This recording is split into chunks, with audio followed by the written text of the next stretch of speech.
Hey Deckers, the First Descendant had its final technical test this weekend, and it's actually running a hell of a lot better on Steam Deck as it was in its original beta. Now this doesn't have a firm release date at the moment, just out summer 2024, but after this weekend it's certainly clear to see that this is in a much more ready state for release. Now this is probably as close to Destiny 2 as you're going to get natively on Linux, and I expect this to get at least playable status on the deck, although it does need a few tweaks, which I'll show you the settings that I was running in just a second. It is running a good 30 to 50 frames per second in pretty much all instances, including the instance void battles here against one of the big bosses, and also while we're out and about in the main world and also in the player hub. Now this does have HDR support, which is awesome for the OLED, and you can turn that off as well, which is always useful, especially for recording. And settings wise, you do have to fiddle with this a little bit. I did start with pretty much the low preset, and you have to go into the additional options and have either Intel or AMD for the FSR, but I did find that actually the Intel XeSS on balanced was the best way to play this, capping the frame rate in game at 40,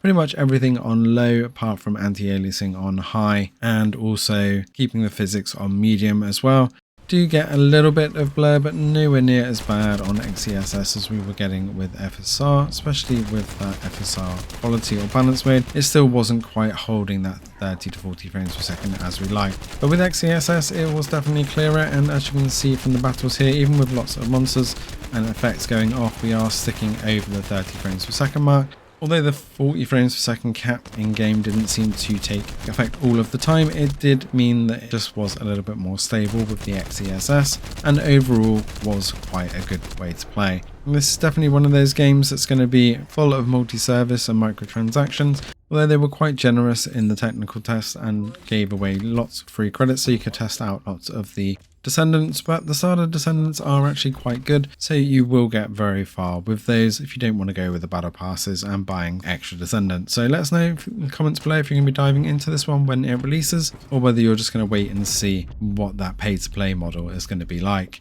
Thanks for watching, and see you in the next one.